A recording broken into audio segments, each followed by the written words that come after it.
पुंसां परो धर्मो यतो भक्तिरधोक्षजे अहेतुक्य प्रतिहता ययात्मा संप्रसीदति। परम धर्म क्या है बताया। परम धर्म बोले भक्ति।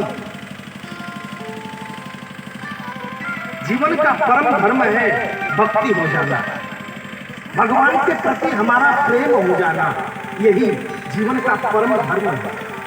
केवल भक्ति अहेतु के प्रति हता ययात्मा संप्रसीदति। हेतु रहित अहेतु निष्काम भक्ति होनी चाहिए। केवल आपत्ति विपत्ति में ही भगवान हमें आपत्ति विपत्ति में ही भगवान हमें याद आवे, ऐसा नहीं होना चाहिए। प्रतिक्षण प्रतिपल हमें भगवान याद आवे। अहेतु के प्रति निष्काम भक्ति होनी चाहिए। प्रतिपल मीरा जी का चित्त गिरधर गोपाल में ऐसा लग गया, उनकी भक्ति इतनी सुदृढ़ हो गई कि घर में रह रही है तो कृष्ण दीवानी होकर के नाच रही है, और घर से कोई बाहर निकाल दे तो भी कोई फर्क पड़ने वाला नहीं। ऐसी भक्ति उनकी सुदृढ़ हो गई। मानो कहती है मेरे तो गिरिधर गोपाल, ऐसी भक्ति हो जाए।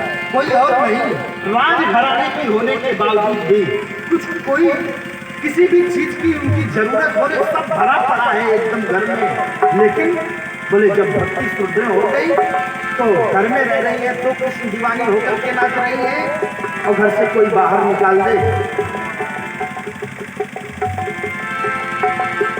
तो कृष्ण दीवानी होकर के नाच रही है। मीरा कहना है मेरे तो गिरधर गोपाल, मेरे तो गिरधर गोपाल, दूसरों न कोई, मेरे तो गिरधर गोपाल, मेरे तो गिरधर गोपाल।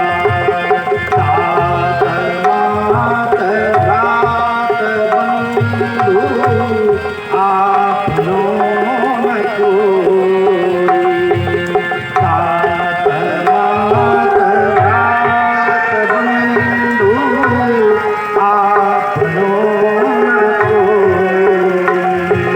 छाड़ गई कुल की कहानी, छाड़ गई कुल की कहानी, कहाँ करी है कोई, मेरे तो गिरधर गोपाल, दूसरों न कोई, मेरे तो गिरधर गोपाल। तो गिरधर गोपाल, दूसरों न कोई। भक्ति सुदृढ़ हो जानी चाहिए, विश्वास होना चाहिए। आपत्ति विपत्ति में ही भगवान हमें याद आवे, ऐसा नहीं होना चाहिए। प्रतिपल प्रतिक्षण हमारा भगवान में प्रेम कब लगता है? जब हमारे ऊपर कुछ दुख आ जाता है, कोई आपत्ति आ जाती है तो तब हम पहुंच जाते हैं भगवान के मंदिर। प्रभु हमारे ऊपर कृपा बनाए रखना। अपने जाकर के रोते हैं, कहते हैं प्रभु यह हमारा काम हो जाएगा तो मैं 1 किलो लड्डू चढ़ाऊंगा, मान देते हैं। आपके मंदिर पे आऊंगा प्रभु, दर्शन करूंगा प्रभु।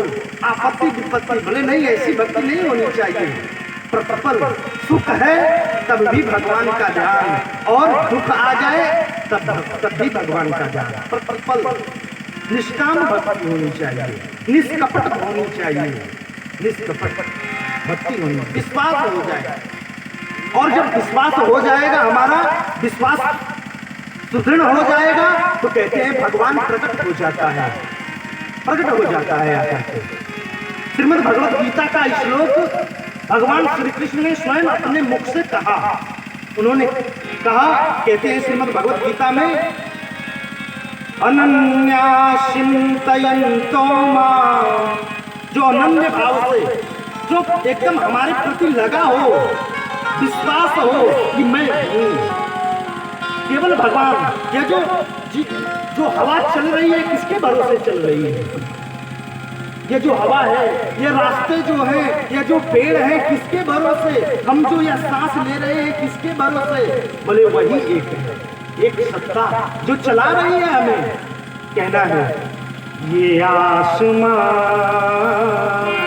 ये जो आसमान आप देख रहे हो ये नहीं होता अगर वो नहीं होता। ये आसमान,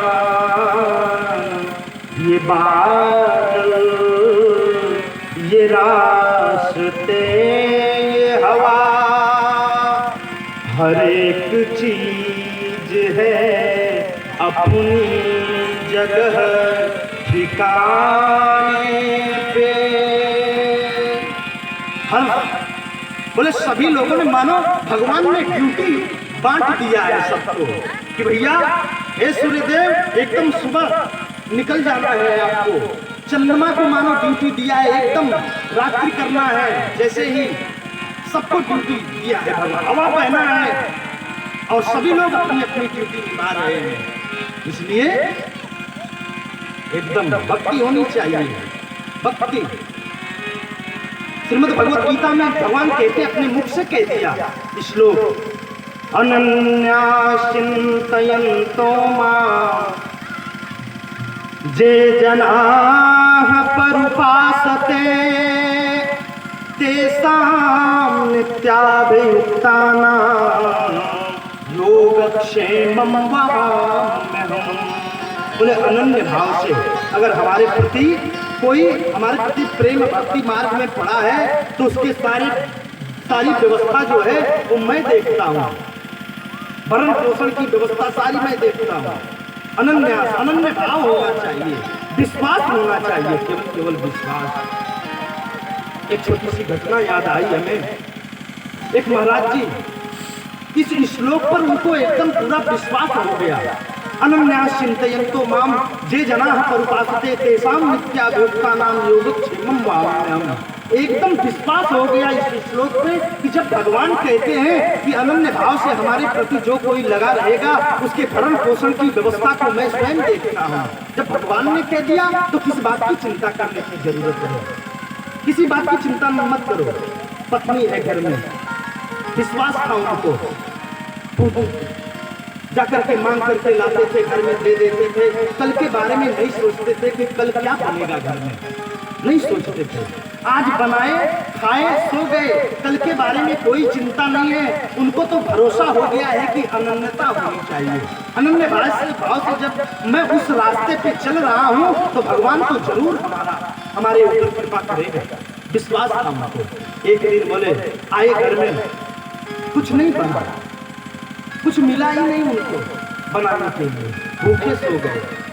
पंडितानी ने कहा, जो पत्नी थी उनकी, पंडितानी ने कहा अरे जाइए कुछ लेकर के आइए, घर में सभी बच्चे भूखे पड़े हैं, जाइए भोजन लाइए, कुछ लेकर के आएंगे, बनेगा नहीं, सभी लोग भूखे पड़े हैं। पंडित जी एकदम निश्चिंत पड़े। बोले जब भगवान कहता है कोई व्यवस्था हो जाएगी। भगवान ने कह दिया है अनन्य भाव से, अनन्या चिंतयन्तो मां, किस बात की चिंता करने की जरूरत है? भगवान कहते हैं एक दिन बीत गया, घर में कुछ नहीं बना, दूसरा दिन भी बीत गया, कोई व्यवस्था नहीं हुई, सभी लोग भूखे सो गए घर में। पंडित जी को विश्वास था इस श्लोक पर कि जब भगवान के मुखारबिंद से निकला हुआ इस श्लोक, तीसरा दिन भी बीत गया। अब तो मानो पंडित जी का जो विश्वास था इस श्लोक से डिगने लगा। अब वो झूठ मानने लगे इस श्लोक को कि भगवान ने जो कहा है या श्लोक लिखते हैं वो गलत लिखा है भगवान ने। और गए श्रीमद् भगवत गीता को उठाया, कलम लेकर के काट दिया कि अरे झूठे लिखते हैं, भगवान ने झूठ कहा है। यह श्लोक जो अनन्या चिंतयन्तो मां जे जनाः परुपासते, यह श्लोक जो है वह गलत है। मैंने तो खूब विश्वास, हमको तो बहुत विश्वास था इस श्लोक पे, लेकिन हम 3 दिन से भूखे पड़े हैं, भगवान कोई व्यवस्था नहीं किया, भगवान कोई व्यवस्था नहीं हुई, जाकर के काट दिए इस श्लोक को। अभी भी इस श्लोक को पढ़ा जा रहा था तो स्याही निकाल करके एकदम लिख दिया उसको बोले एकदम गलत है, बहुत क्रोध में होकर के गलत है, भगवान ने झूठ कहा है। और जाकर के अपने पाठशाला में उस पाठशाला में जाकर के सो गए।